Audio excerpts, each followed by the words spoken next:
जितने भी लोग यहाँ पर में जुड़े हुए उनका तो स्वागत है ही, साथ ही साथ जितने भी बच्चे जो अपना यहाँ पर में योगदान दे रहे हैं, क्लास को आते से ही एक फ्यूल देते हैं, मोटिवेशन देते हैं, उन सभी 600 प्लस जो बच्चे हैं जिन्होंने लाइक्स कर दिया है सेशन को, उन सभी लोगों का बहुत बहुत शुक्रिया।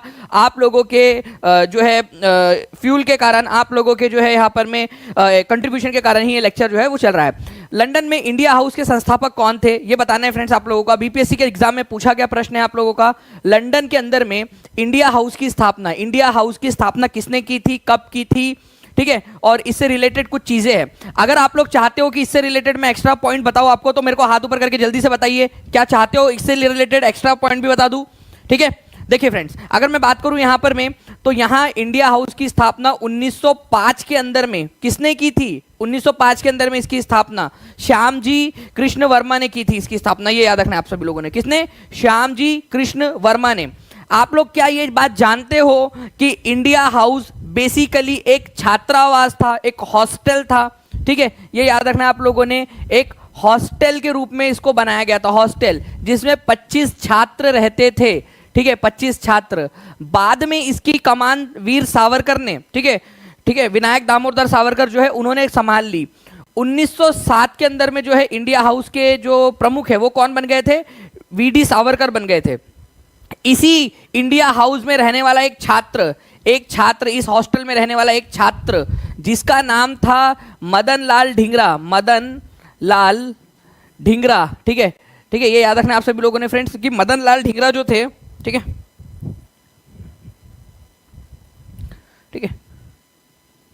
मदन लाल ढींगरा जो थे, उन्होंने क्या किया था फ्रेंड्स? उन्होंने जो है एक गोली चलाई थी। किसके ऊपर में गोली चलाई थी मदन लाल ढींगरा ने? ये भी आप लोगों से क्वेश्चन पूछा जा सकता है ना।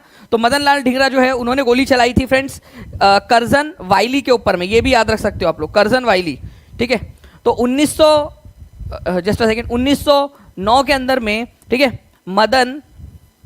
मदन लाल जो ढींगरा है, मदन लाल ढींगरा, उन्होंने करजन वाइली के ऊपर में, करजन वाइली, ठीक है, करजन वाइली के ऊपर में गोली चला दी थी। तो करजन वाइली को किसने मारा था? ये भी क्वेश्चन बन सकता है। मदन लाल ढींगरा ने कब मारा था? 1909 में मारा था। अब आप देखिए फ्रेंड्स, एक क्वेश्चन से कहां हम पहुंच गए। एक हमने सीखा क्या? मैं हमेशा क्लास में आप लोगों से कहता हूं, हमने सीखा क्या उसको रिवाइज करते हैं, ठीक है। हमने सीखा, ठीक है, सबसे पहले हमने ये सीखा कि इंडिया हाउस की स्थापना कब हुई? 1905 में हुई। कहाँ हुई थी? लंदन में हुई थी, ठीक है। यहां तक क्लियर है सबको? हर एक बच्चा जल्दी से अपने मन में भी रिवाइज कर लेंगे और लिख भी देगा कमेंट में। ये एक हॉस्टल के रूप में स्थापित किया गया था, 25 छात्र रहते थे यहां पर में। उनमें से एक छात्र था मदन लाल ढींगरा, ठीक है, मदन लाल ढींगरा, ये याद रखना आप सभी लोगों ने फ्रेंड्स, मदन लाल, ठीक है, ढींगरा, मदन लाल ढींगरा। इन्होंने करजन वाइली की हत्या कर दी थी, ये भी हमने देखा 1909 के अंदर में। बस ये चीजें आप लोग याद रख लो फ्रेंड, बहुत ही तेजी से आप लोग आगे बढ़ते जाओगे। नाउ नेक्स्ट क्वेश्चन की तरफ में हम लोग आगे बढ़ते हैं। सत्यशोधक समाज की स्थापना किसने की थी? अब फ्रेंड्स एक और क्वेश्चन यहां पर में बनता है कि सत्यशोधक समाज की स्थापना कब की थी, ठीक है, कब की थी, ये भी क्वेश्चन बनता है, कब की थी। एक क्वेश्चन बना था कहां की थी, कहां पर में की थी, तो बताइए जल्दी से। ये क्वेश्चन एग्जाम में पूछा गया है आपका, आगे में भी पूछे जाने की संभावना है। तो महात्मा ज्योतिराव फूले, ठीक है, जिनको ज्योतिबा फूले के नाम से भी हम लोग जानते हैं, इन्होंने सत्यशोधक समाज की स्थापना की थी। ये बहुत ज्यादा इंपॉर्टेंट वाला क्वेश्चन है। कब की थी उन्होंने स्थापना, ये भी क्वेश्चन बन सकता है आप लोगों का, तो प्लीज इसको याद रखेंगे आप सभी लोग फ्रेंड्स। 1873 में इन्होंने इसकी स्थापना की थी, पुणे महाराष्ट्र में, ठीक है, पुणे महाराष्ट्र के अंदर में, महाराष्ट्र में। तो प्लीज इन पॉइंट्स को भी याद रखिए आप सभी लोग। जल्दी जल्दी से सेशन को लाइक एंड शेयर करते रहेंगे, और जिन्होंने भी चैनल को सब्सक्राइब नहीं किया वो चैनल को सब्सक्राइब जरूर कर लीजिए, ठीक है।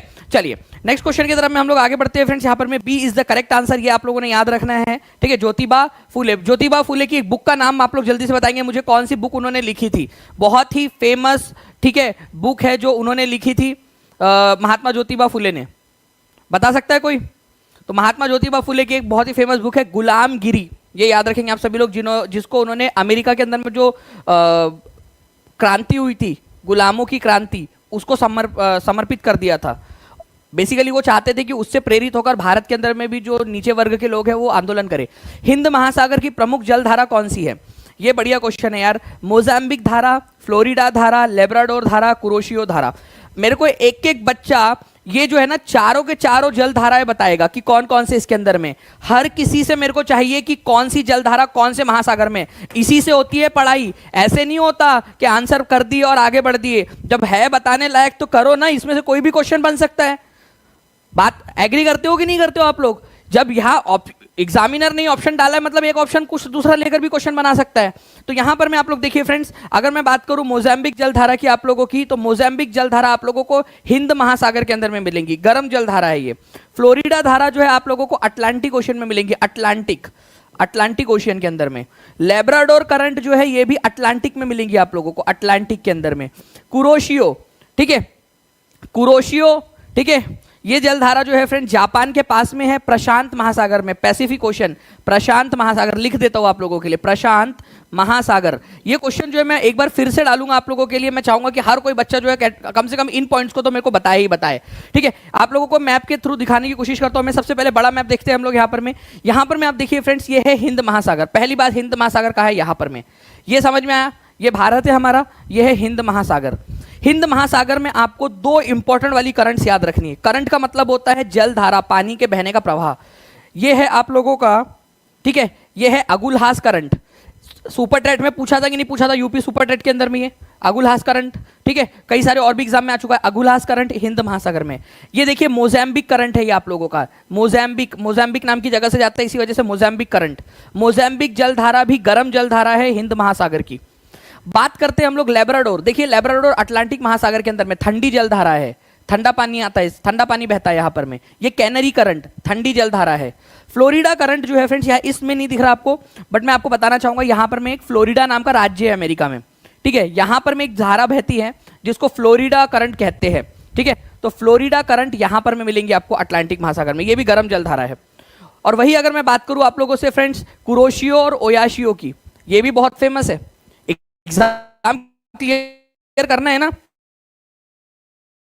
इतने सारे कंपटीशन को बीट करना है ना, ये छोटे बस भी नहीं है, इसके अंदर में रॉकेट साइंस नहीं है एग्जाम क्लियर करना। ये छोटे छोटे से पॉइंट्स है जो दानिश सर आपको बता रहे, कर लो अच्छे से, एग्जाम क्लियर हो जाएंगी, जाओगे पूरी जिंदगी चेंज हो जाएंगे, एक बेहतर दरवाजे से एंटर जाओगे अपने भविष्य के अंदर में। कुरोशियो करंट, ठीक, दोनों जापान के तट पर महासागर में, ठीक है। इंपॉर्टेंट वाला पॉइंट है, याद रखना है आप सभी लोगों ने फ्रेंड्स। नेक्स्ट क्वेश्चन की तरफ में हम लोग आगे बढ़े।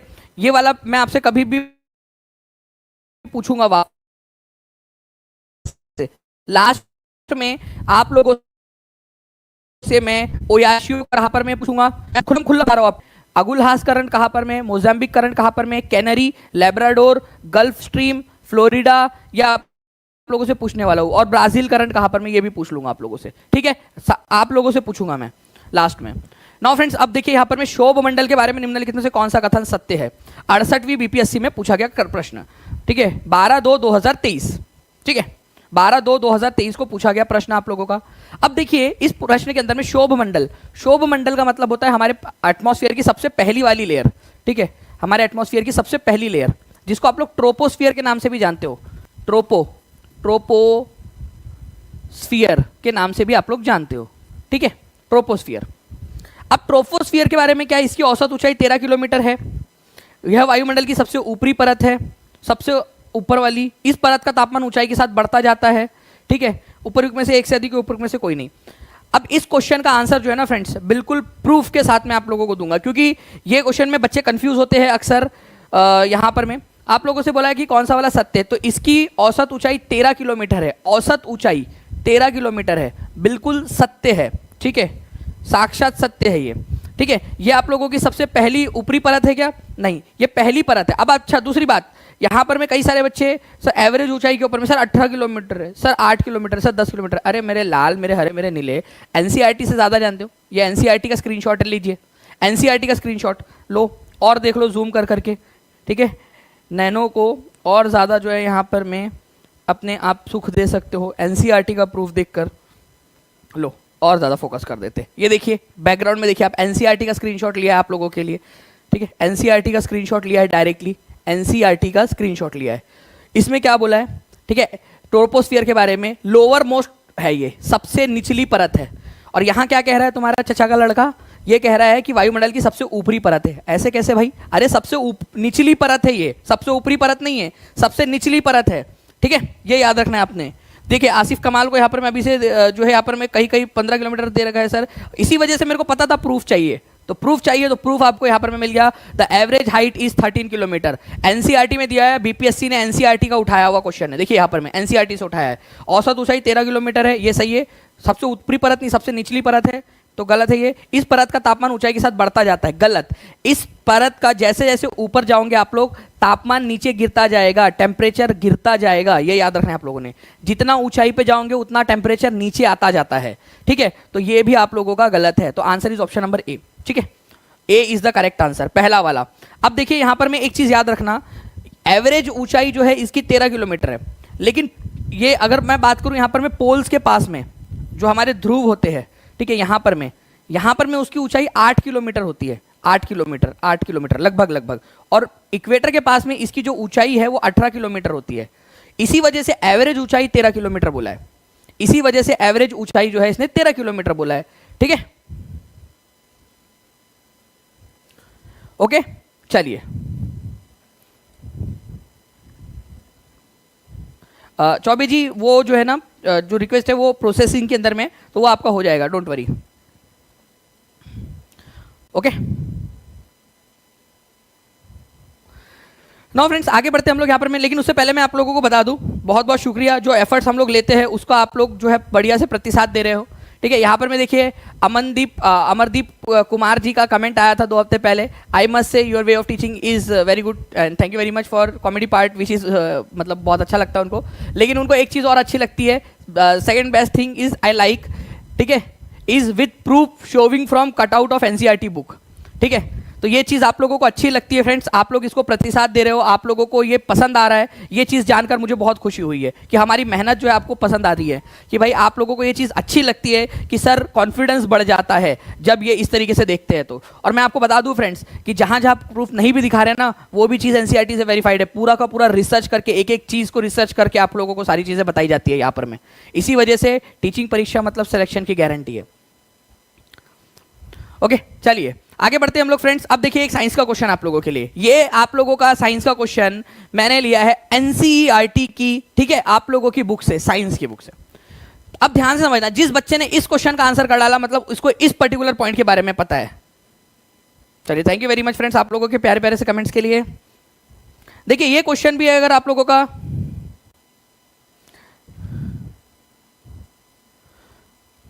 सर लगता है सर इस बार सिलेक्शन हो ही जाएगा हम सबका, आप जो मिल गए हमें, चलो बिल्कुल भाव्या जी बिल्कुल हो जाएगा, और आपकी खुद की भी मेहनत है इसके अंदर में, अपन सब मिलकर मेहनत करेंगे। देखिए फ्रेंड्स हमारे शरीर के अंदर में एक्स जो है वो सबसे बड़ी ग्रंथि है, खत्म, खल्लास, फिनिश।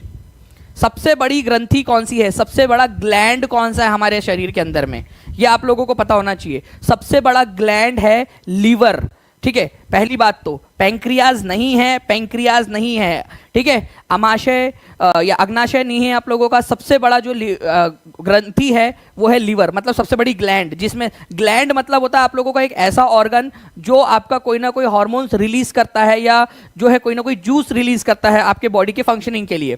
तो ये लाल कलर का होता है, ठीक है, यह ब्लैंक का स्त्राव करता है। लीवर किस चीज को छोड़ता है, लीवर गैस्ट्रिक जूस को छोड़ता है क्या, ठीक है, बाइल जूस को छोड़ता है, वो बाइल जूस जो आप लोगों का बेसिकली जो फैट है ना उसको पचाने के काम आता है, ये फैट पचाने के काम आता है बाइल जूस आप लोगों का। तो बाइल जूस को आप लोग कहते हैं पित्त रस। यकृत जो है आप लोगों का सबसे बड़ा है और बाइल जूस जो है उसको छोड़ता है, ठीक है। यह क्या करता है आप लोगों का जेड में भंडारित होता है, पैंक्रियाज में भंडारित नहीं होता, वो गैल ब्लैडर के अंदर में जो है वो जमा होता है आप लोगों का। तो आंसर आप लोगों का क्या हो जाएगा फ्रेंड्स, आंसर आप लोगों का हो जाएगा ऑप्शन नंबर सी। सबसे बड़ी ग्रंथि कौन सी है भाई, सबसे बड़ी ग्रंथि है लीवर। सबसे पहले ये लिखो, एक एक पॉइंट, एक एक स्टेटमेंट हर बच्चा लिखेगा। देखो आप लोगों को पेपर क्लियर करना है ना, एक एक पॉइंट लिखते जाओ, 3 क्वेश्चन बन सकते हैं। X is the largest gland in our body, ठीक है, हमारे शरीर में एक्स सबसे बड़ी ग्रंथि है, तो हमारे शरीर की सबसे बड़ी ग्रंथि यकृत है। Liver is the largest gland of our body, लिखो सभी लोग, हर बच्चा लिखेगा यहाँ पर में पॉइंट। फिर दूसरा पॉइंट लिखते हैं, लीवर, इट के जगह पे लीवर लिखो, लीवर सीक्रेट, ठीक है, बाइल जूस लिखो सभी लोग यहाँ पर में कि लीवर जो है वो बाइल जूस सीक्रेट करता है। बाइल जूस किस चीज के काम आता है, ये भी क्वेश्चन बन सकता है। बाइल जूस जो है फ्रेंड्स आपका फैट को, ठीक है, जो वसा होता है उसको पचाने के काम आता है। बहुत ही इंपॉर्टेंट वाला क्वेश्चन। बाइल जूस भैया थोड़ा इधर आते क्या तुम, इधर आ जाओ। बाइल, ठीक है, जूस जो है आप लोगों का किसको पचाने के काम आता है, लिखो यहां पर मैं आप लोग, बाइल जूस किसको पचाने के काम आता है, फैट को। फैट को हिंदी में बोलते हैं वसा, वसा को पचाने के काम आता है। अपने आप में 1 नंबर यहां भी मिलेगा आप लोगों को, ठीक है। उसके बाद में बाइल जूस जमा कहां होता है, मैं आप लोगों को दिखाता हूं। यहां पर मैं थोड़ा सा आ जाइए यहां पर, ये देखिए, ये इस इमेज को देखिए आप लोग, ठीक है। यहां पर में ये आप हो, ठीक है, ये आपका लीवर है, रेडिश कलर का दिखता है, सबसे बड़ी ग्लैंड है। बाइल जूस को सीक्रेट करता है और ये गैल ब्लैडर नाम की जगह होती है आप लोगों के लीवर के यहां पर में नीचे में, यहां पर में इसको स्टोर करके रखता है। एक आपका पाउच है ये, ठीक है, जहां पर में स्टोर करके रखता है। आपके इधर में है, आपके भी, ठीक है, आपके अंदर में भी है गैल ब्लैडर, ठीक है। तो गैल ब्लैडर आप लोगों का ये याद रखना है आप सभी लोगों ने। तो फैट, अगर आप मान लो गैल ब्लैडर अगर आपका खराब हो जाए तो फिर आपके शरीर में फैट नहीं पचेगा, ठीक है, वसा नहीं पचेगा आपका। तो इस तरीके से फ्रेंड गैल ब्लैडर के अंदर में आप लोगों का ये स्टोर होता है, इसको याद रखेंगे आप सभी लोग, ठीक है, जिसको पित्ताशय के नाम से जानते हैं आप लोग, ठीक है, गैल ब्लैडर को पित्ताशय के नाम से जानते हैं। कितना बढ़िया था, ठीक है कि नहीं बढ़िया क्वेश्चन यहाँ पर में। तो ये 3 क्वेश्चन आप लोगों के हो गए। अगर आप लोग चाहोगे फ्रेंड बीच बीच में इस तरीके से भी मैं क्वेश्चंस आपको करवा दूं तो मुझे जरूर बताना, मैं आप लोगों को करवा दूंगा। देखिए यहाँ पर में इस प्रकार से दिखता है आप लोगों का लीवर, ये स्टमक है, ये लीवर है आप लोगों का, गैल ब्लैडर, बाइल जूस इसमें जमा रहता है। पृथ्वी के वातावरण में सबसे प्रचुर मात्रा में पाई जाने वाली गैस कौन सी है, जल्दी बताइए इसका आंसर। 1600 से ज्यादा लाइक्स आप लोगों ने कर दिए फ्रेंड्स, बहुत बहुत शुक्रिया आप सभी लोगों का। 3000 पार करना है हम लोगों ने दोनों का नंबर, तो हर कोई बच्चा अपना अपना कंट्रीब्यूशन यहाँ पर में देता रहेगा, ठीक है। जल्दी बताइए इस पर्टिकुलर क्वेश्चन का आंसर। पृथ्वी के वातावरण में सबसे प्रचुर मात्रा में पाई जाने वाली गैस जो है वो आप लोगों की है सबसे ज्यादा नाइट्रोजन। कितना परसेंट है, क्योंकि परसेंट अगर पूछ लिया आप लोगों से तो कई सारे लोग जो है ना परसेंटेज जो है वो छोड़ देते हैं। तो आप लोगों का फ्रेंड्स यहां पर मैं याद रखना है 78%, ठीक है। ऑक्सीजन पाई जाती है 21%, ठीक है। दूसरे नंबर पे ये वाला क्वेश्चन आप लोगों का जो है केवीएस पीआरटी के अंदर में भी आया था आप लोगों का 2018 के अंदर में, ओके। केवीएस पीआरटी 2018 में आया था, 65वीं बीपीएससी में भी आया, ओके। अब बात आती है भाई 3rd नंबर की कौन सी सबसे बड़ी है, ठीक है, क्योंकि ये भी तो बन सकता है क्वेश्चन। जब इतना पूछ लिया है तो 3rd नंबर पे कौन सी, ये भी तो पूछ सकता है आप लोगों से। पहले नंबर पे है नाइट्रोजन, ठीक है, फिर ऑक्सीजन है। अब 3rd नंबर पे कौन सी आती है ये आप लोग बताओगे मुझे जल्दी से, देखते हैं कितने लोग आंसर कर पाते हैं 3rd नंबर की गैस का। 3rd नंबर के ऊपर में कौन सी है, तो आर्गन है फ्रेंड्स, ये याद रखना है आप सभी लोगों ने, ठीक है, इंपॉर्टेंट, आर्गन 3rd नंबर पे। 4थे नंबर पे कौन सी आती है, 4th नंबर पे आती है कार्बन डाइऑक्साइड, ठीक है, कार्बन डाइऑक्साइड। ये जो है आपका प्रपोर्शन, लेकिन मैं आपको बता दूं 99% अकेला इन दोनों ने कैप्चर किया हुआ है, 99% अकेला इन दोनों ने, 99%, ठीक है, क्योंकि ये हो गया 78% और ये हो गया 21%। बाकी की जो बची हुई गैस है वो सारी 1% के अंदर में आएंगी आप लोगों की, ठीक है। चलिए नाउ फ्रेंड्स यहां आप लोग देख सकते हो इस पर्टिकुलर चीज को, 99% नाइट्रोजन और ऑक्सीजन ने कवर कर लिया है। निम्नलिखित में से ग्रीन हाउस गैस कौन सी है, ग्रीन हाउस गैस। अब देखिए फ्रेंड्स ये बहुत ही इंपॉर्टेंट है, ग्रीन हाउस गैस होती क्या है, ओके।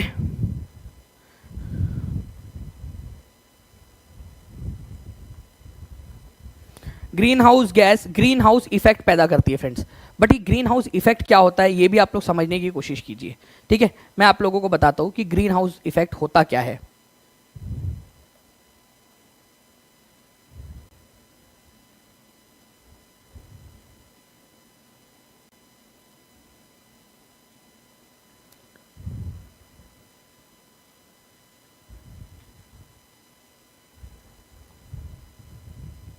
बहुत बढ़िया। देखिए फ्रेंड्स अगर हम लोग यहाँ पर मैं बात करें इस पर्टिकुलर क्वेश्चन की, तो कार्बन डाइऑक्साइड, ओजोन, ठीक है, सीएफसी, मीथेन, ये सारी की सारी क्या है आप लोगों की, ये सभी की सभी आप लोगों की जो है फ्रेंड्स कार्बन डाई ये जो है ग्रीन हाउस गैस है। अब ये ग्रीन हाउस गैस होती क्या है, क्या ग्रीन कलर की दिखती है सर ये, नहीं, पहले समझो ग्रीन हाउस गैस होती क्या है। ये देखो ये है हमारा सूरज दादा, ठीक है। अब ये अपनी सोलर एनर्जी भेजेगा पृथ्वी की तरफ में। वैसे आइडियली क्या होना चाहिए, आइडियली होना चाहिए ऐसा कि सूरज की किरणें आई, टकराई टपक करके और वापस चली गई, है ना, ऐसा होना चाहिए। लेकिन ऐसा नहीं होता। हमारे वातावरण में कार्बन डाइऑक्साइड, मीथेन, ठीक है, सीएफसी, इस तरीके की अलग अलग जो है फ्रेंड्स क्या है आप लोगों की ग्रीन हाउस गैस है। ये क्या करती है, वो बन गई है यहाँ पर में, आओगे तो तुम हमारी मर्जी से, मतलब आने देती है, लेकिन जाओगे मतलब आओगे अपनी मर्जी से, जाओगे हमारी मर्जी से, जाने ही नहीं देती, पकड़ के रख लेती है ऐसे। इससे क्या होता है फ्रेंड्स, हमारे पृथ्वी का जो वातावरण है, वातावरण का जो तापमान है वो बढ़ता जा रहा है। ग्रीन हाउस गैस की वजह से ग्लोबल वार्मिंग हो रही है। हीट आई, देखो जा ही नहीं रही, ऊपर जाने की कोशिश करी, टुपुक करके वापस भेज दे रहा है, फिर ये फिर टुपुक करके वापस। तो हीट को ट्रैप करके रख लेता है, पकड़ के रख लेता है यहाँ पर में, ठीक है। तो ये आप लोगों को याद है, इसको कहते हैं ग्रीन हाउस इफेक्ट। और ये जो ग्रीन हाउस इफेक्ट पैदा करती है ना, इन गैसेस को कहते हैं ग्रीन हाउस गैस। इवन जो है फ्रेंड्स, मैं आप लोगों को बता दूं, हमारा वाटर वेपर, ठीक है, जो वाष्प है, जल वाष्प, उसको भी ग्रीन हाउस की कैटेगरी में रखा गया है। आप लोगों का नाइट्रोजन ऑक्साइड, आप लोगों का nitrogen dioxide, carbon dioxide, sulphur dioxide, ozone, ozone खुद जो है क्या है, आप लोगों की ग्रीन हाउस गैस है। मीथेन, ठीक है, ग्रीन हाउस गैस है आप लोगों की, जो क्या करती है, पकड़ के रखती है, पकड़ के रखती है इसको आप लोगों की।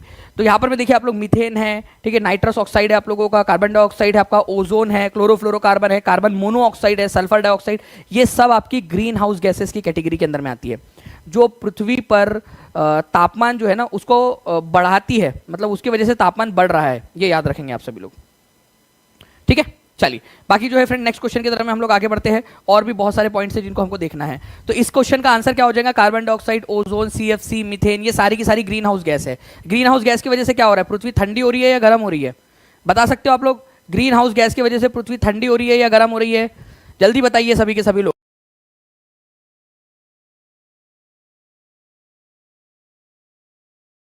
ठीक है ना, नेक्स्ट क्वेश्चन, भारतीय संविधान की किस अनुसूची में भारतीय भाषाओं की सूची शामिल की गई है। बीपीएससी एलडीसी का क्वेश्चन, ठीक है, जल्दी बताइए आप सभी लोग, आंसर करते जाएंगे सभी के सभी लोग फ्रेंड्स। कौन सी वाली अनुसूची है जिसके अंदर में भारतीय भाषाओं के बारे में बात की गई है। तो हमारे भारत के संविधान के अंदर में कितनी भाषाएं हैं, ठीक है, टोटल 12 जो है अनुसूची है। कितनी अनुसूची है, टोटल 12 अनुसूचियां है, जिसमें से 8वें नंबर की जो अनुसूची है उसके अंदर में 22 भाषाएं दी गई है। अब बात निकली है तो दूर तक जाएंगी भाई, ऑब्वियस सी बात है, अब बात निकली है तो दूर तक जाएंगी भाई, आप लोगों का पेपर क्लियर करना है तो ओके। तो 22 भाषाओं का उल्लेख 8वीं अनुसूची में दिया गया है आप लोगों का, ठीक है। आर्टिकल नंबर 343 से लेकर 351 तक का जो है ना आप लोगों का पार्ट नंबर 17, ठीक है, उसके अंदर में भाषा से डील किया गया है। आर्टिकल नंबर 343 कल ही एक किसी क्लास में मैंने बताया था, आर्टिकल नंबर 343 जो है ये बात करता है, ठीक है, ऑफिशियल लैंग्वेज से, ऑफिशियल लैंग्वेज, भारत की official language of India, language of India, जो कि होंगी हिंदी, हिंदी, और किस में होंगी, देवनागरी लिपि में, नागरी लिपि में। मतलब ये हिंदी, और वो भी कौन सी वाली लिपि, देवनागरी लिपि, ये अ आ ई जो होता है ना उसके अंदर में, ये हमारी भारत की आधिकारिक भाषा है, राष्ट्रभाषा नहीं है Hindi. Article number 243 sub clause 1 के अनुसार हमारे भारत की ऑफिशियल लैंग्वेज हिंदी है, देवनागरी स्क्रिप्ट के साथ, राष्ट्रभाषा नहीं, ऑफिशियल मतलब कामकाज के लिए यूज करने वाली। वैसे हम लोगों ने इसमें और जोड़ा हुआ है कि जब तक जरूरी होता है तब तक हम इंग्लिश को भी इस्तेमाल करेंगे, वो हमने जोड़ा हुआ है, लेकिन एक्चुअल में संविधान के अंदर में हिंदी को ऑफिशियल लैंग्वेज माना गया है। जो भाषा है 22 वाली भाषाएं है, ठीक है, इनको रिकॉग्नाइज किया गया है और हमारे जो है संविधानिक भाषाओं के रूप में, ठीक है। तो ये 22 के 22 भाषाएं आप लोग यहां पर में देख सकते हो। ओरिजिनली कितनी थी, ओरिजिनली थी 14, बाद में बढ़ाकर कितनी हो गई आप लोग आंसर करेंगे। ओरिजिनल 14 थी, ये भी अपने आप में एक नंबर का क्वेश्चन बन सकता है। 8वीं अनुसूची में दिया गया वो टोटल 12 अनुसूची है। अनुसूचियों की सूची आपको ऐप के अंदर में मिली कि नहीं मिली है, जल्दी बताओ। ऐप में दिया है आप लोगों को पूरी की पूरी अनुसूचियां, 12 की 12 अनुसूचियां, और क्वेश्चन भी दिया है उसके ऊपर में, अभी दिखा देता हूं प्रूफ आपको। भारतीय संविधान का कौन सा अनुच्छेद किसी भी व्यक्ति को कानून के समक्ष समानता और कानून के समान सुरक्षा प्रदान करता है, ठीक है, कानून के समक्ष समानता, ठीक है, और कानून के द्वारा समान सुरक्षा, यह अनुच्छेद 14 में दिया हुआ है, ठीक है। हेडमास्टर की एग्जाम में पूछा गया प्रश्न, लो हेडमास्टर की एग्जाम में पूछा गया क्वेश्चन आप लोगों का, ठीक है। तो यहां पर मैं आप लोगों का देखिए फ्रेंड्स, अनुच्छेद 14 जो है इसकी बात करता है। 343 किसकी बात करता है, अभी बताया मैंने आप लोगों को, ठीक है। देखिए एग्जामिनर के दिमाग में है ये 343, अभी बताया आपको क्या है 343 के अंदर में, ठीक है, ये बताया ना मैंने अभी आपको 343 के अंदर में क्या है। देखो यहां पर मैं ध्यान से देखो, फिर से एक बार देखो, 343 के अंदर में ऑफिशियल लैंग्वेज जो है इंडिया की वो हिंदी होंगी, देवनागरी स्क्रिप्ट के अंदर में, अभी बताया। और यहां देखिए ऑप्शन के अंदर में दिया हुआ है 343 आप लोगों का। तो ऐसे भी क्वेश्चन आप लोगों से बन सकता है, तो प्लीज इस पर्टिकुलर ऐसे जो क्वेश्चन होते हैं ना आप लोगों के, ठीक है, उनको याद रखा कीजिए आप सभी के सभी लोग, ओके। अगर मैं बात करूं आप लोगों से फ्रेंड्स, अगर देखो ऑप्शन में आया तो बात कर लेंगे। आर्टिकल नंबर 46 कहता है कि SC ST इनके जो है ना हितों का ध्यान रखा जाएगा, हितों का ध्यान रखेंगी सरकार, ध्यान, ये डीपीएसपी का पार्ट है। एससी एसटी के हितों का ध्यान रखने की सलाह दी गई है हमारे भारत के सरकारों को, एससी एसटी कम्युनिटी का। आर्टिकल नंबर 19 में कुछ स्वतंत्रता दी गई है आपको, स्वतंत्रता, जैसे 6 स्वतंत्रताएं दी गई है। कहीं पे भी जाके रहने का अधिकार, कहीं पे भी बसने का अधिकार, काम धंधा करने का अधिकार, बोलने का अधिकार, ये सब आपको अनुच्छेद 19 में दिया गया है। अगर आप लोग कहोगे फ्रेंड्स तो मैं आपको इसी तरीके से डिटेल में एक एक पॉइंट के साथ में पढ़ा सकता हूँ आप लोगों को। अगर आप पढ़ने के लिए तैयार है तो मैं को आप लोगों को पढ़ाने में बहुत ज़्यादा खुशी होगी, ठीक है। चलिए नाउ फ्रेंड्स, इवन बोलने का अधिकार आप लोगों को जो है वो अनुच्छेद 19 में दिया है। चुप रहने का अधिकार भी उसके अंदर में बिना मतलब बोले ही उसी में आ जाता है, चुप रहने का अधिकार भी। प्रेस की स्वतंत्रता भी उसी में आती है आर्टिकल नंबर 19 में। भारतीय संविधान की 6वीं अनुसूची, देखिए ध्यान से, point to be noted my Lord. भारतीय संविधान की 6वीं अनुसूची, कितनी अनुसूची है टोटल, क्या सीखा हमने अभी? टोटल आपकी 12 अनुसूचियां है, ये सीखा ना हम लोगों ने, 12 अनुसूचियां है टोटल अभी। तो 12 अनुसूचियों में से जो 6वें नंबर की अनुसूची है उसमें क्या दिया गया है, उसके अंदर में कौन से राज्य के। और आपको बताना चाहूंगा फ्रेंड्स कि ये आप लोगों का जो है ना आरओ की एग्जाम के अंदर में क्वेश्चन आया था इससे रिलेटेड। तो भारतीय संविधान की 6वीं अनुसूची से रिलेटेड, ठीक है, कौन से क्षेत्र पर लागू नहीं होता, AMMT, ठीक है। एक आसाम है, आसाम, ठीक है, मेघालय, मेघा, ठीक है, मिजो, त्रिपुरा, त्रिपुरा, ये 4 राज्य है फ्रेंड जहां पर में ये लागू होता है। ओके, आप लोग यहां पर में देख सकते हो आसाम, मेघालय, त्रिपुरा, मिजोरम। और ये पूरी की पूरी 12 अनुसूची आपको दी है ऐप के अंदर में। कितने लोग हैं जिन्होंने देखा है ऐप में इमेज सेक्शन, इन्फोग्राफिक्स वाले आप लोगों का? मैं क्या करता हूँ वहां पर, मैं ना एक ड्रीम प्रोजेक्ट था मेरा, हमेशा से मैं चाहता था कि यार मुझे इस तरीके से पढ़ाया जाए कि कोई इमेज वगैरह है, कोई इन्फोग्राफिक्स है तो वो दे दो, मैं उसको 2 मिनट तक निहारता रहूँ, 2 मिनट तक उसको पढ़ लूँ अच्छे से, ठीक है। और जब 2 मिनट हो जाए उसको पढ़ के अच्छे से, तो फिर उसके ऊपर में मेरे से कोई सवाल पूछे, इससे क्या होगा कि वो वही के वही याद हो जाती है। और इसी कड़ी में फ्रेंड टीचिंग परीक्षा ने एक बहुत बढ़िया इनिशिएटिव लिया है और बच्चे उसको बहुत ज़्यादा सराहा रहे हैं, बहुत ज़्यादा उनको पसंद आ रहा है। ये आप देखिए ऐप में जाओगे आप लोग, ठीक है, इमेजेस वाले सेक्शन में इमेज लिखा हुआ होगा, इमेजेस, उसमें जाओगे आप तो जो भी इंपॉर्टेंट वाली इमेजेस है, देख जैसे संस्था और उनके मुख्यालय, वो डाल दिया है, इमेज डाल दी और उसी के ऊपर में टेस्ट बना दी, ये टेस्ट है, टेस्ट लो, टेस्ट ले दो, इसको पढ़ लो एक बार और टेस्ट दे दो। इंस्ट्रूमेंट और किस किस से उसको मेजर किया जाता है, ठीक है, उसको पढ़ लो और टेस्ट दे दो उसके ऊपर में फटाक से, ठीक है। जैसे शेड्यूल्स है ये वाला आप लोगों का, ये इमेज डाल दी उसमें हमने, ठीक है, और वही के वही आप लोगों को बोला है उसकी टेस्ट दे दो भाई लोग, चलो टेस्ट दे दो वही के वही एकदम से, ठीक है। तो इस तरीके से जो है फ्रेंड्स सही सबसे बेस्ट तरीका होता है पढ़ने का, मैं आप लोगों को बता रहा हूं, सबसे बेस्ट तरीका होता है पढ़ाने का, ठीक है। चलिए, बिल्कुल सत्यम जी, बिल्कुल सफिशिएंट है, बस अच्छे से पढ़ाई के ऊपर में ध्यान दीजिए। तो आंसर आसाम, मेघालय, त्रिपुरा, मिजोरम लिखो सभी लोग। इसका आंसर क्या होगा अभी? हर एक बच्चा इस पर्टिकुलर क्वेश्चन का आंसर लगाएगा जल्दी जल्दी से। तो मणिपुर जो है फ्रेंड्स इसके अंदर में नहीं है, ये याद रखना है आप लोगों ने। नेक्स्ट क्वेश्चन की तरफ में आगे बढ़ते हैं हम लोग। हमारे बिहार में सर्च लाइट समाचार पत्र के संपादक कौन थे? बीपीएससी में पूछा गया क्वेश्चन, सर्च लाइट, ठीक है, डायरेक्टली क्वेश्चन बन सकता है आप लोगों का, है ना, एग्जाम के अंदर में। बताइए जल्दी जल्दी से, सर्च लाइट समाचार पत्र के संपादक कौन थे?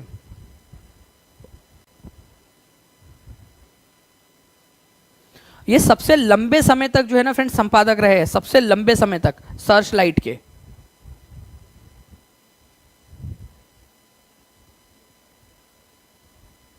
तो देखो अगर मैं बात बताऊं ना आप लोगों को फ्रेंड्स इसकी, तो सर्च लाइट के जो पहले संपादक थे, फर्स्ट वाले थे, वो सैयद हैदर हुसैन थे, ठीक है, ये याद रखना है आप सभी लोगों ने, सैयद हैदर हुसैन, सैयद हैदर हुसैन, हुसैन ये फर्स्ट नंबर के थे, ठीक है, यहां लिख भी देता हूं फर्स्ट नंबर के थे, ठीक है। अगर मैं बात करूं दूसरे नंबर पे कौन थे, ठीक है, दूसरे नंबर पे कौन से थे, तो ये भी आप लोग याद रख लोगे फ्रेंड्स कि महेश्वर प्रसाद जो है इसके दूसरे नंबर पे थे, महेश्वर प्रसाद, महेश्वर प्रसाद। लेकिन बात यहां पर मैं आप लोग देखोगे कि ऑप्शन में दिया नहीं है। एक जो थे इनके जो थे मुरली मोहन प्रसाद, ये सबसे लंबे समय तक, ठीक है, सबसे लंबे समय तक रहने वाले जो है सर्च लाइट के सबसे लंबे समय तक रहने वाले संपादक थे, इसी वजह से इनका इंपॉर्टेंस बढ़ जाता है आपका, ठीक है, ये आप लोगों को याद रखना है, ठीक है। तो सबसे लंबे समय तक रहने का संपादक रहने का जो है किसको किसका है यहाँ पर में, ओके। तो मुरली मोहन जो है यहाँ पर में मुरली मोहन प्रसाद जी। और आप लोगों को बताना चाहूँगा फ्रेंड्स कि पहले ये जो है आप लोगों का बाई वीकली आता था, फिर बाद में इसको डेली कर दिया गया इस अखबार को, तो काफ़ी इंपॉर्टेंट वाला आप लोगों का है, ठीक है। तो 1930 से जो है इसको दैनिक रूप से प्रकाशित किया जाने लगा। पहले 1918 में इसकी स्थापना हुई थी, 1918 में, ठीक है, 1918 में। तो पहले ये हफ्ते में जो है ना आप लोगों का द्विसाप्तिक था, मतलब कि 2 हफ्ते में एक बार आता था। फिर इसको जो है फ्रेंड 1920 से 1930 तक त्रिसाप्तिक कर दिया गया, मतलब कि 3 हफ्ते में एक बार आने लगा। फिर बाद में ये सोचा गया कि नहीं यार इसको तो और निकालना चाहिए आप लोगों का, तो उसको 1930 से क्या किया, डेली कर दिया गया इसको। 1930 से डेली निकाला जाने लगा इसको। सर्च लाइट बिहार का बहुत ही इंपॉर्टेंट वाला अखबार है, तो इसी वजह से याद रखना है आप सभी लोगों ने इसको, ठीक है। नाउ वह प्रथा जिसके तहत किसान स्वयं भूमि का मालिक होता है और सरकार को भू राजस्व के भुगतान के लिए जिम्मेदार माना जाता है, वो कौन सी प्रथा है? जमींदारी प्रथा, रैयतवाड़ी प्रथा, महलवाड़ी प्रथा, दहसाला प्रथा, ठीक है। अब देखिए ये क्वेश्चन भी एक इंटरेस्टिंग सा क्वेश्चन है आप लोगों का। आप लोग बताइए इस पर्टिकुलर क्वेश्चन का आंसर क्या होगा आपका, ठीक है। अब देखो फ्रेंड्स, जमींदारी प्रथा ये जो है आप लोगों की, ये बंगाल, ठीक है, बिहार, उड़ीसा, ठीक है, इस इलाके में थी। यहां जमीन का मालिक जमींदार हुआ करता था, जमीन, ठीक है, जमींदार जो है वो जमीन का मालिक हुआ करता था, जमींदार मालिक जमींदार हुआ करता था। रैयतवाड़ी जो महलवाड़ी प्रथा है, इसमें गांव जो है वो पूरा का पूरा गांव जमीन का मालिक होता था और गांव का मुखिया टैक्स को वसूल करके अंग्रेजों को लाकर देता था, ठीक है। भू राजस्व कौन इकट्ठा करता था? गांव का मुखिया। महल का मतलब भी होता है गांव, ऐसा गांव जहां से टैक्स वसूल किया जाता हो, महलवाड़ी प्रथा। रैयतवाड़ी प्रथा में रैयत का मतलब भी होता है किसान, किसान। तो डायरेक्टली किसान जो है यहाँ पर में मालिक होता था अपने ज़मीन का, किसान को ही मालिक मान लिया जाता था और किसान ही टैक्स देता था। तो आपसे जो क्वेश्चन में बोला जा रहा है वह प्रथा, वह टैक्स वसूल करने की प्रथा जिसके अंदर में किसान स्वयं भूमि का मालिक होता था और सरकार को भू राजस्व देने के लिए खुद जिम्मेदार होता था क्योंकि खुद मालिक है वो, तो वो रैयतवाड़ी प्रथा है। दक्षिण भारत के अंदर में ये प्रथा प्रचलन में थी, यहाँ पर में रैयतवाड़ी प्रथा, ठीक है।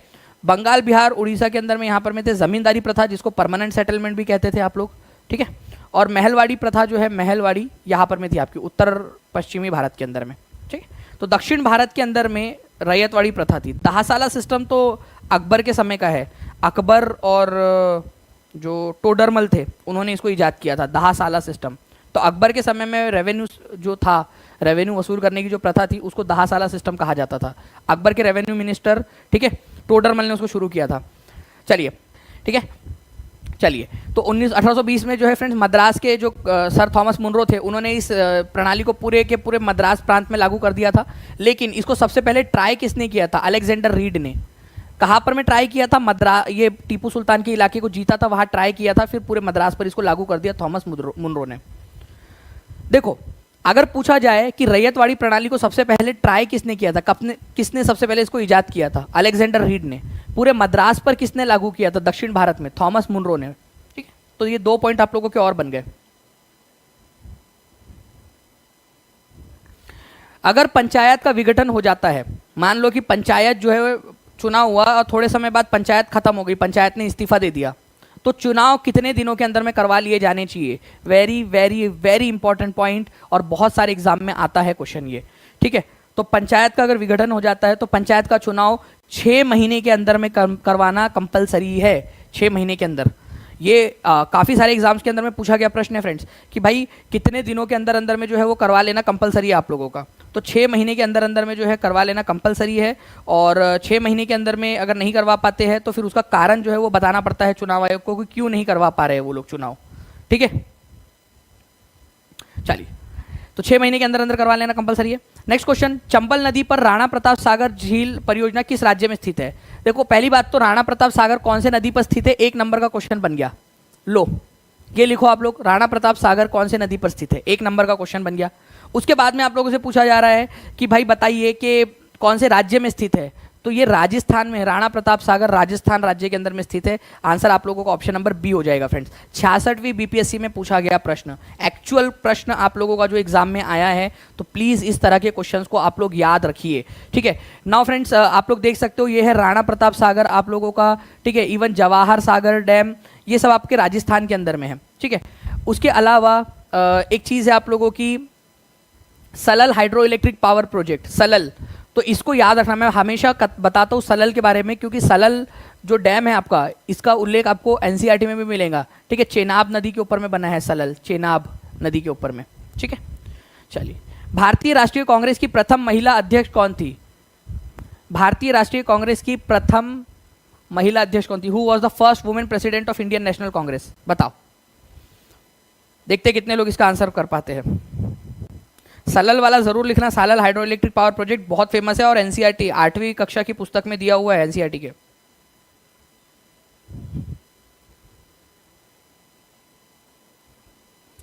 देखिए बात करें हम लोग who was the first women president, तो वुमेन प्रेसिडेंट थी एनी बेजेंट। इनके बारे में क्या जानते हो? कब बनी थी और कहा? कब कहा? दोनों पॉइंट के आंसर आप लोग लिखोगे कमेंट बॉक्स के अंदर में। तो अगर बात करें कि ये एनी बेजेंट भारतीय राष्ट्रीय कांग्रेस की अध्यक्षा कब बनी थी, तो ये बनी थी फ्रेंड्स 1917 के अंदर में, ठीक है। और कहाँ बनी थी? तो कलकत्ता अधिवेशन के अंदर में। ये पहली महिला थी, फर्स्ट वुमेन प्रेसिडेंट बोला है ना, इसी वजह से आंसर एनी बेजेंट होगा। अगर फर्स्ट इंडियन वुमेन प्रेसिडेंट बोलता, ठीक है, इंडियन वुमेन प्रेसिडेंट बोलता इंडियन नेशनल कांग्रेस की, तो सरोजनी नायडू आंसर होता। तो जिन भी लोगों ने यहाँ पर में सरोजनी नायडू आंसर लगाया है, 15% लोगों ने, वो यहाँ पर में गड़बड़ कर गए। भारतीय महिला जो थी, जो बनी थी इंडियन नेशनल कांग्रेस की, वो थी 1925 में। 1925 के अंदर में सरोजनी नायडू बनी थी, लेकिन उससे पहले 1917 में एनी बेसेंट बन चुकी थी ना, वो भारतीय नहीं थी, ठीक है। इसी वजह से क्वेश्चन बनता है कि कौन सी भारतीय महिला बनी थी, ये भी याद रखना है आप लोगों ने, ठीक है। चलो अच्छा, 3 महिलाएं बनी हैं, तीनों के नाम बता दूं क्या आप लोगों को? कितने लोग चाहते हैं तीनों के नाम बता दूं मैं? 3 महिला अध्यक्षा बनी है पहले, आज़ादी से पहले, ठीक है। ध्यान से समझना और मेरे साथ साथ में लिखते जाना। अगर आप एक्टिविटी करोगे फ्रेंड तब पढ़ाने में मजा आएगा आप लोगों को, ठीक। देखिए पहली वाली एनी बेसेंट, आप लोगों को बता दिया मैंने, एनी बेसेंट 1917 के अंदर में कलकत्ता में बनी थी, कलकत्ता के अंदर में। दूसरा वाला जो है फ्रेंड्स हम लोगों ने देखा सरोजनी नायडू, सरोजिनी नायडू, ठीक है, ये याद रखना है। ये बनी थी कानपुर के अंदर में, कानपुर में 1925 के अंदर में। बता दो तीसरी वाली कोई बता सकता है मुझे? थर्ड वाली, उनका नाम है नीली सेन गुप्ता, नीली सेन गुप्ता, नीली सेन गुप्ता। ये बनी थी 1933 के अंदर में, कलकत्ता अधिवेशन के अंदर में, कलकत्ता में, ठीक है। तो ये 3 महिलाएं थी जो भारतीय राष्ट्रीय कांग्रेस की अध्यक्षा बनी थी आज़ादी से पहले। तो ये इंपॉर्टेंट वाला पॉइंट है आप लोगों का, प्लीज इसको याद रखेंगे, हर कोई बच्चा इस पर्टिकुलर पॉइंट को याद रखेगा, ठीक है। चलिए आगे बढ़ते हैं हम लोग फ्रेंड्स। यहाँ पर मैं सरोजनी नायडू के बारे में बता दूं तो 1925 में कानपुर में कांग्रेस के वार्षिक इसकी अध्यक्षा बनी थी। एनी बेसेंट के बारे में बताऊं तो 1917 में बनी थी, 32वां सेशन था। वैसे उन्होंने 1914 में फ्रेंड्स एक समाचार पत्र जारी किया था, निकाला था कॉमनवेल्थ नाम से, ठीक है, कॉमनवेल्थ, ये भी याद रखेंगे आप लोग, ठीक है। चलिए आगे बढ़ते हैं हम लोग फ्रेंड्स रिवीजन क्वेश्चन की तरफ में। हमारे जल्दी जल्दी से सभी लोग रेडी है रिवीजन क्वेश्चन के लिए? 2400 से ज़्यादा लाइक्स हो चुके हैं, 2951 बच्चे यहाँ पर देख रहे हैं। जल्दी से दोनों नंबर्स बढ़ जाने चाहिए। रिवीजन क्वेश्चन आप लोग देख रहे हो, मेरी एनर्जी डाउन नहीं हो रही, आपकी भी एनर्जीज डाउन नहीं होनी चाहिए। कौन सा संवैधानिक प्रावधान केंद्र सरकार को समाज के कमजोर वर्गों के लिए नौकरी और शैक्षणिक संस्थान के आरक्षण प्रदान करने में सक्षम बनाता है? ठीक है, कौन सा संवैधानिक प्रावधान है, ठीक है, जो समाज के कमजोर वर्गों के लिए, ठीक है, बोलता है कि समाज के कमजोर वर्ग जो है उनके लिए नौकरियों में आरक्षण, ठीक है। देखिए यहाँ पर मैं नौकरियों और शैक्षणिक संस्थानों में आरक्षण, आरक्षण की बात जो है फ्रेंड्स, नौकरियों और इसके अंदर में आरक्षण की बात आप लोगों की कहाँ की गई है, ठीक है, डायरेक्ट क्वेश्चन बन जाएगा आप लोगों का फ्रेंड्स, ठीक है। तो नौकरियों में आरक्षण की बात 1900 मतलब आर्टिकल नंबर 16 में की गई है। अब बात को समझना मेरी बात, आर्टिकल नंबर 16 आप लोगों ने देखा होगा, ये कहता है कि भारत सरकार या भारत राज्य की कोई भी सरकार या सरकार गवर्नमेंट राज्य नौकरियां देने में भेदभाव नहीं करेगा।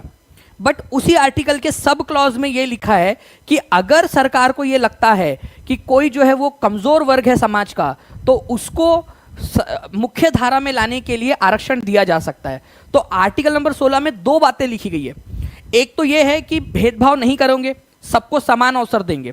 लेकिन अगर सरकार को लगता है कि कोई पिछड़ा वर्ग है, कमजोर वर्ग है, तो उसके लिए विशेष प्रावधान किया जा सकता है।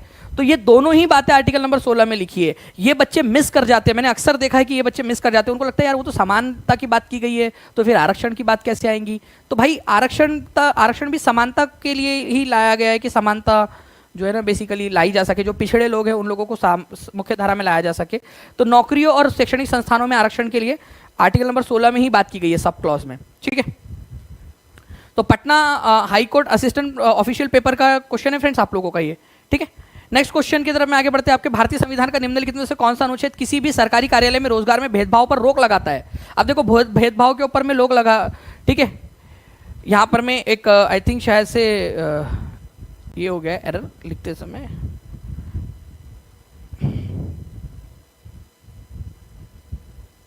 ठीक है, बताइए भारतीय संविधान का निम्नलिखित में से कौन सा अनुच्छेद किसी भी सरकारी कार्यालय में रोजगार में, देखिए रोजगार में भेदभाव के ऊपर में रोक लगाता है, तो रोजगार में भेदभाव नहीं होना चाहिए। ठीक है, आर्टिकल नंबर 16। लेकिन उसी के सब क्लॉज में यह भी लिखा गया है कि अगर जरूरत पड़े तो थोड़ा सा भेदभाव कर सकते हैं ताकि किसी को ऊपर उठाया जा सके, जो कमजोर वर्ग है उनको ऊपर लाया जा सके। तो भेदभाव सर जो है ये करता है, ये याद रखना आप लोगों ने, उसके ऊपर में रोक लगाता है। नाउ फ्रेंड नेक्स्ट क्वेश्चन आपका अनुच्छेद 22। अब मैं आपको बता दूं फ्रेंड्स कि अनुच्छेद 22 के बारे